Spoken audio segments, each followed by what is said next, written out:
Hey Eagle fans, it's EaglefanKarl. This is going to be my reaction video to last night's tough loss in Atlanta on Sunday Night Football, and that was a tough loss to swallow.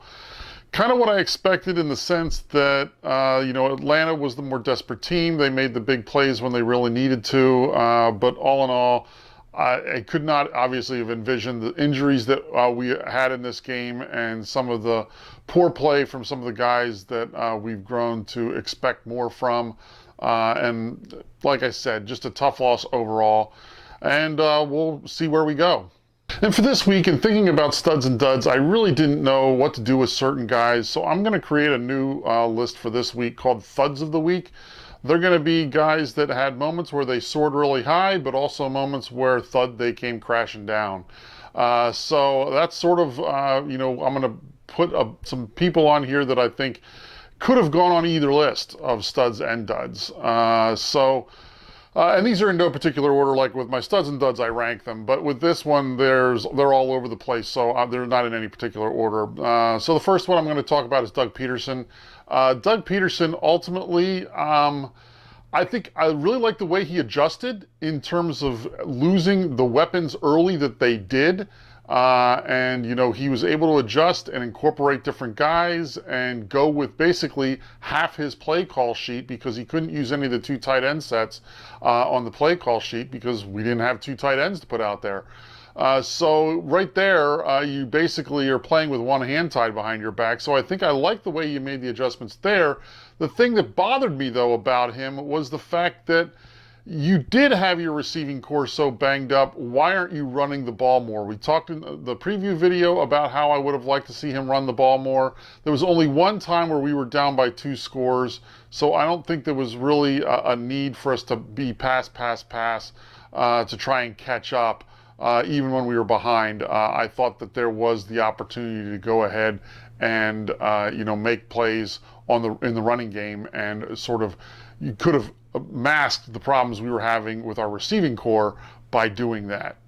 My next guy I'm going to talk about is Nelson Agholor, who a lot of people are going to say he should be on the duds list for that missed catch, and that is certainly true. That missed catch is just unforgivable. That said, I don't think a lot of people want to say that's the reason we lost the game.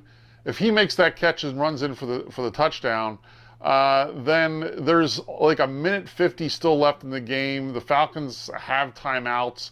There's plenty of time for them to go down and potentially score another touchdown or another field goal to tie the game up. So ultimately, I'm not going to completely kill him.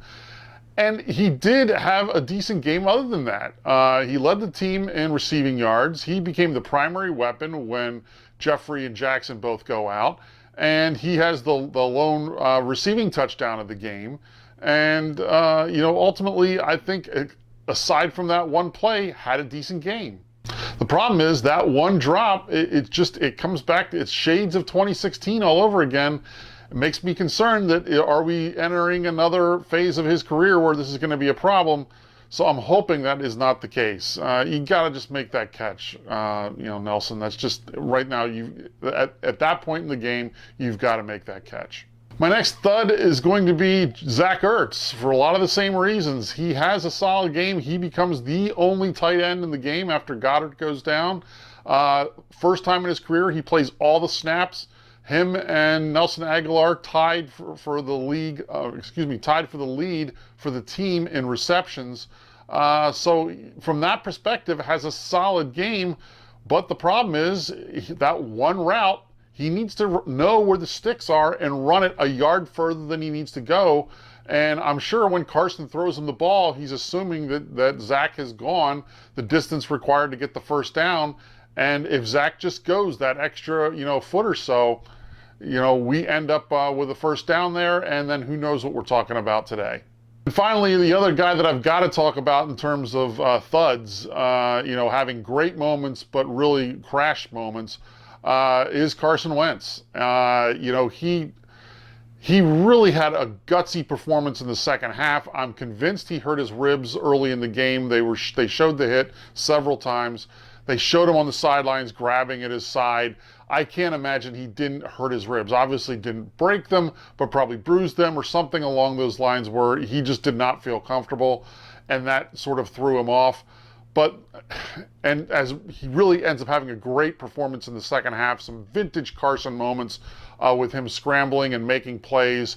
But you can't have that kind of a first half. He put us in a hole that we didn't need to be in. The fact we were only down 4 at halftime was amazing to me, given how poorly our offense played. And a lot of that had to do with how inaccurate Carson was. Carson was just missing guys that were wide open. And as a result of that, he can't get on the studs list because, you know, of the first half he had, which was terrible. But I can't put him on the duds list because he did end up having a phenomenal second half where he almost brings us back to win the game. Let's put it this way, if we had won the game, he probably would have done enough then for me to put him on the studs list. But as it stands, I can't do that because we came up short, and a lot of that had to do with his first half play.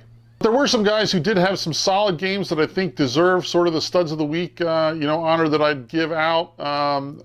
Number 3 on that list is going to be a guy, based on the way the first half went and the fact that it became a field position game, the one guy who was helping us out tremendously in that is Cameron Johnston.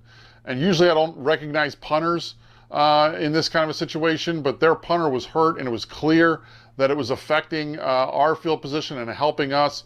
And Cameron Johnston, when he had the opportunity, was doing his best to try and help with that.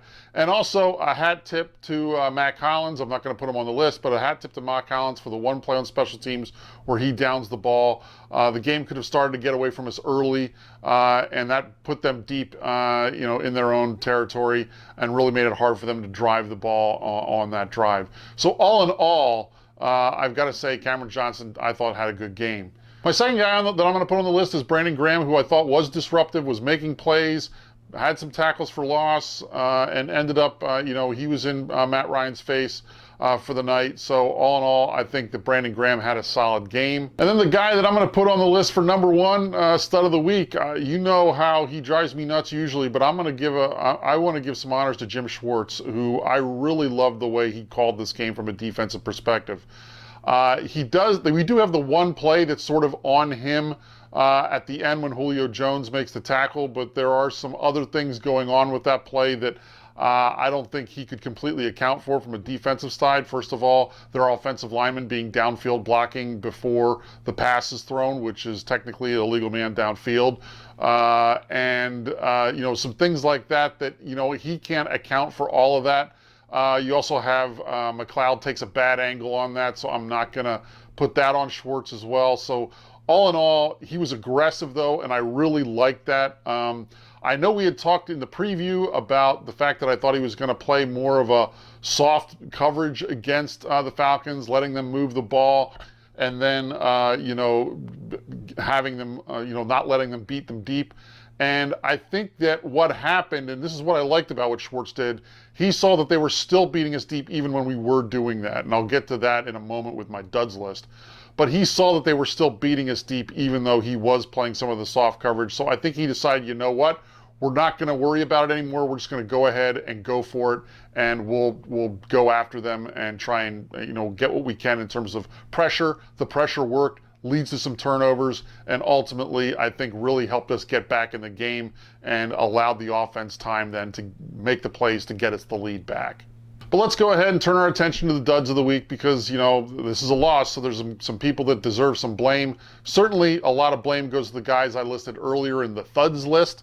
But for the duds list, these are guys that just absolutely were terrible, I thought, the whole night. I want to break in right here and talk about Corey Clement. When I was doing my notes, I had noted him for a dud of the week, but then when I recorded the video, I actually forgot. So when I was editing, I realized I had forgotten him. So I do want to add Corey Clement in as a dud of the week. And that was simply for the fumble at the opening kickoff of the second half. We went into halftime down only 4 points, and we had a chance to come right out and take the lead even after the dreadful first half. And then he gives up that fumble, which then leads to a touchdown, which was just absolutely terrible. And you can't do that in that spot. So for that reason, Corey Clement makes my duds of the week. Number 4 on the list is going to be Jerome Reed. If you don't know who that is, that's the Eagles head athletic trainer. This isn't an indictment on him personally. It's more a recognition of the injuries. I have to put someone on there to recognize that, and I'm not going to put the guys on there that got injured themselves. So I'm going to go ahead and just put the athletic trainer on there just as a nod to how terrible it was. The list of guys who missed game action because of injuries in this game, some of them obviously came back, but the list of guys who missed snaps because of injuries in this game was ridiculous. And then obviously the big injuries to Jeffrey, Jackson, and Goddard, which really sort of ended up making our offense play with one hand tied behind its back and made our receiving core look like something from the preseason as opposed to a regular season game on a Sunday night.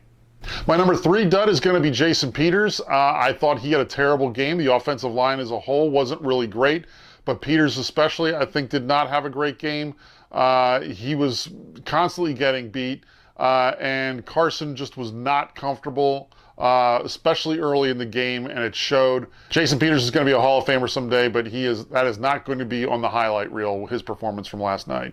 My number 2 dud of the week is going to be Ronald Darby. I talked earlier about, Jim Schwartz's aggressive nature because of the way they were still beating us, and a lot of that had to do with the fact with the way Darby was playing. Darby just kept getting beat deep, and he just was really, really struggling in this game. I think it necessitated the way Schwartz had to start calling the defense because of it, and it was just absolutely terrible the way Darby played in this game. My number 1 dud of the week, though, is it going to be any surprise? I'm sure you guys have figured it out based on me criticizing Jason Peters. The offensive lineman that played worse than him was Isaac Seumalo, and he was just a turnstile. He kept getting pushed over. Every time it seemed like Carson was getting sacked, I saw him just standing there looking, so it was obvious that his guy was the one that beat him to make the sack. Just absolutely terrible performance by him.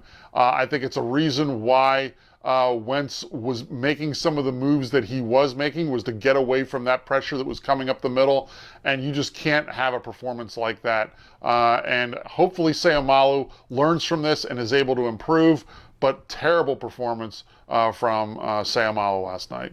So there you go. Those are my studs and duds and thuds of the week. Let me know in the comments below. Do you think some of those thuds deserve to be on the duds list? Do you think some of them deserve to be on the studs list? Were there any guys I overlooked for any of the lists? Let me know in the comments below. Think about it this way. We lost 3 of our offensive weapons early in this game, and we still came within 6 inches of beating a good team on the road. A team that was desperate to get a win and finally get in the win column this season. So all in all, I don't believe in moral victories, but I think that what the Eagles did last night there's no reason for us to sound the alarm and say that, everything's going to be terrible. I thought they'd lose this game beforehand. I'm not necessarily surprised that they did. Hopefully, we're able to rebound next week against the Lions. The Lions are a team we should be able to rebound against. Obviously, check in, give you my prediction before that game. Until then, fly Eagles fly.